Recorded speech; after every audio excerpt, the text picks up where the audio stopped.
Hi everyone, it is Atia here, Booking It with Atia, and today we're getting into my quarter one favorites.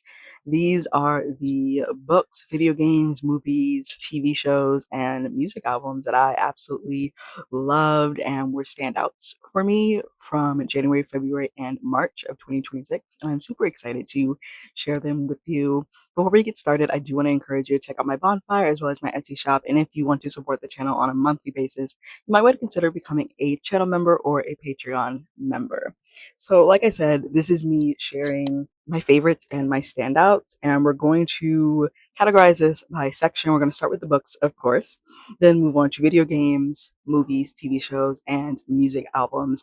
I'm not going to be giving long descriptions of these things because then we'd be here for a very long time. But starting out with the books, specifically the surprises, I have 5 books from the first quarter of the year that just surprised me. I expected them to be good. Like, you always hope a book is good or great or excellent, but sometimes they supersede those expectations. And the first one was How to Stop Feeling Like Shit by Andrea Owen. This book I did not know that I needed. I was going to unhaul it. And my partner, this was back in December, my partner was like, no, I think he like flipped through it and he was like, no, I think you would benefit from this. I think you should read it. I was like, okay, I'll give it a shot. And so I read it in January and he was right. He was absolutely right. And if you're someone who grew up socialized to be a girl and a woman, like I highly recommend it. It's a great book, an excellent self-help book. The second book is Death on Gokomon Island. This is a translated work. It is a classic Japanese murder mystery. Specifically, this one is like a locked room type of situation. And I had a great time with this one, a fantastic time. The mystery is excellent. The pacing is excellent. I felt my brain fully engaged with this book from the beginning to the end. The third surprise was Guardians of Dawn Zara, which is the first book in the Guardians of the Dawn series by S.J. Jones. This one I had high hopes for because of how it was pitched, but it superseded my expectations. Absolutely loved it. It's fantasy. There's like different types of magics that are, of course, being banned and outlawed. And it has like a Sailor Moon vibe with a light Cinderella retelling. So, yeah, I'm looking forward to continuing on in that series. The fourth book, House of Elephants by Clara A. Ortega. This is the third book in the Witchlings series, which I devoured the 3 most recent books in, I think it was February. I just was reading them back to back and I loved it. I mean, the series keeps getting better. We're on the 4th book, but the 3rd book especially was just top tier. It really outdid itself with how incredible it was. The last one that I would categorize as a surprise is When We Make It by Elizabeth Velasquez. I did not expect this book to absolutely gut me with what it has to say about poverty, food insecurity, housing instability, and just how the American dream it feels so unattainable for certain people depending on where you were born and how you grow up. Then we have some books that exceeded my expectations, which are like, wouldn't that be surprises? No, it wouldn't be. It wouldn't be. I feel like exceeded my expectations is like you expect it to be good, but you didn't expect it to be that good. Like, you expected it to be excellent and of quality, but you did not expect it to be as good as it was. Or if it's a sequel, you expected it to be on the same level as its predecessor, but it supersedes that. I don't know if that makes sense, but it does in my head. So the first one that exceeded my expectations was going to be And So I Roar by Avi Dare. This is the sequel to Girl with the Louding Voice. It took an already high standard and bumped it up by several levels. And I think I do have a copy of it now. Yeah, but I knew immediately halfway through the book, I was like, I need a physical copy of this in my library because I will be rereading this duo. The second book is going to be The Poet Empress. I expected this to be solid based on what it was about. It just gave the vibe of like, okay, you're going to be a good book. Maybe it was the cover, maybe it was the fact that I kept hearing good things about it. I don't know, but it definitely exceeded my expectations and what it says about toxic masculinity and the harm that toxic masculinity and patriarchy does to boys. We know what it does to women, but like in girls, but what does it do to boys and men? The next book that exceeded expectations is going to be Champagne Taste on a Bad Boy Budget. This was just a great time. It was funny, it was spicy, it was introspective. Highly recommend, loved it. And we have Matriarch by Tina Knowles. This one, I expected quality, but I did not expect to gain as much as I did in terms of lessons and just thinking about Black girlhood in America. I did not expect to gain all of that while reading this book. Then we have just like some miscellaneous books that were my favorites in the first quarter, starting with The Star Seekers by Nicole Glover. This is the latest book in the Murder and Magic series. Highly liked it. Loved the just like alternate history, space race era-esque type thing. Then the Capri series by Jack L.J. Finally finished that up with the last three novellas not last three novellas. That series just Jack L.J. knows how to write. She knows how to do characters. She knows how to do plot and intrigue and just keeping you interested, and it's also just hilarious, the whole series. Then we have Iron Widow by Zirin J. Zhao. This was actually a reread for me, and it held up to what I remember it. Like, it retained its 5-star rating. Then we have Paradise by Toni Morrison. This one, anything I read by Toni Morrison, I expect it to be great.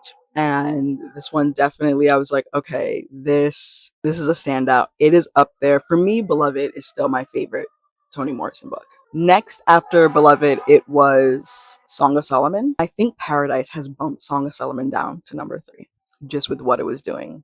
And truly one of my favorite books of the first quarter. And then the last book was Indigo by Beverly Jenkins. It's a historical romance with some stops on the Underground Railroad, enemies to lovers type vibe. Highly recommend. Moving on to the video games, I have this in 3 different sections, and there's only 4 on the list, but the 2 that I could not put down during the first quarter of the year is going to be Story of Seasons Grand Bazaar, which came out, I think, in November. I think it came out in November, and then I've been just like playing it nonstop. And then Pokopia came out in, I think, like late March or mid-March, and just between those 2, can't put them down. A surprise game for me that I absolutely loved was Little Guardsman. I'd had it on my Switch for months. It was on sale once, and I was like, you know what, this seems interesting and intriguing, let me get it. And it just exceeded my expectations. Definitely a surprise favorite. And this next game, Batman, the Telltale series, I was playing with my partner, and we just loved it. We would just like pass the controller and make decisions together, and it was just a really fun time. So just definitely a highlight. And we played both of those because there's 2 so far in that series. We played both of those during the first quarter of the year. Moving on to movies, I didn't see many movies in the first quarter, which is funny because I feel like we're in April, mid-April, and I've already seen 3 movies. I don't know. I feel like the first quarter of the year just was very dry with movies, but my 2 standouts was Hoppers, which is just funny, hilarious. It had no reason being that good, and then Goat. Both of them funny enough for kids movies, but sometimes kids movies can be the best, honestly. Like, and these 2 definitely were standouts for me. Moving on to TV shows, my partner and I somehow ended up in Gordon Ramsay land. I don't know, but we have never watched Hell's Kitchen, but we decided that we were going to watch season 24 of Hell's Kitchen,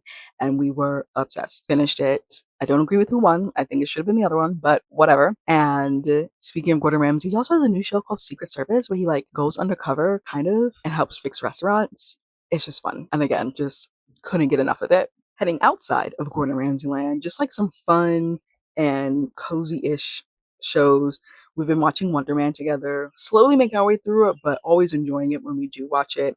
And then Sailor Moon R, I've been just on this Sailor Moon journey and just loving it. So I finished up Sailor Moon R during the first quarter, and now I'm into Sailor Moon Super.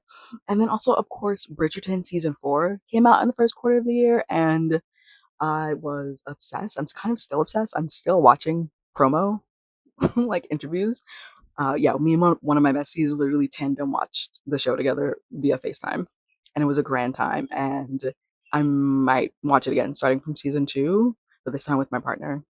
He's agreed to watch it with me, so we'll see how that goes.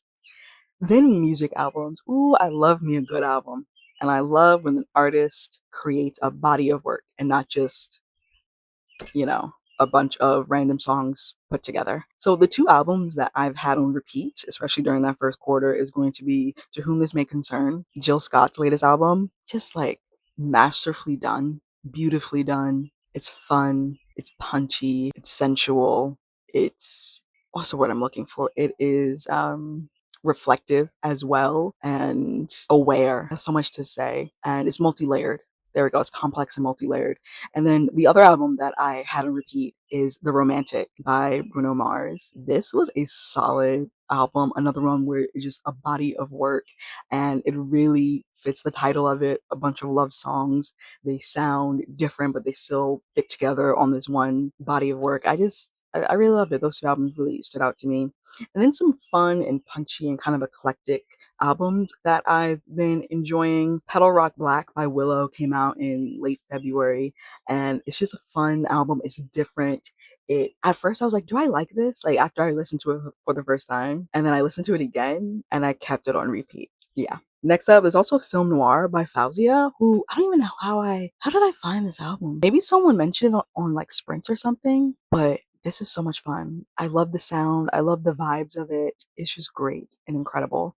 And then Matter of Time by Lao Fei, who, funny enough, speaking of Bridgerton, it was I forget her full name, but the actress who plays Lady Danbury, she mentioned this artist, one of her songs, as being like a song that she really enjoyed. And I was like, oh, this artist, I've never heard of this artist. And so I went and looked her up on Apple Music, and I saw that she had this project out. And I was like, you know what? Let's go. And I really enjoyed it. It's fun. The cover art is also super fun and really gives you the vibe. It feels like this very like timely, whimsical, jazzy-esque vibe. And then some surprises. You know, I don't know why it was a surprise when I've been a Demi Lovato fan since she was on Disney, but I will say that some of her musical projects in the, I would guess, the middle of her career.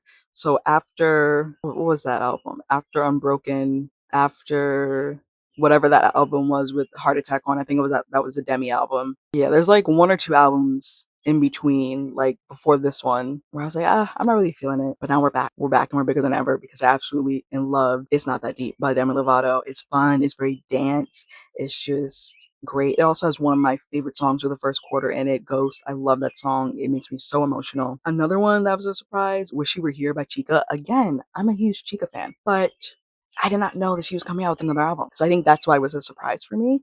And I mean, I think she's a master lyricist and a master rapper. So just like go check her out. And then the last one is the Hell's Kitchen soundtrack. I went to see Hell's Kitchen on Broadway with my mom, I think beginning of February, and absolutely loved it and fell in love, which makes sense because it is very much an Alicia Keys musical. You know, like she's the one who produced it, wrote a lot of the music. You have songs from her catalog and then also new songs specifically for the musical. And I just love the way that it was done, the way that it made her songs bigger and more Broadway-esque.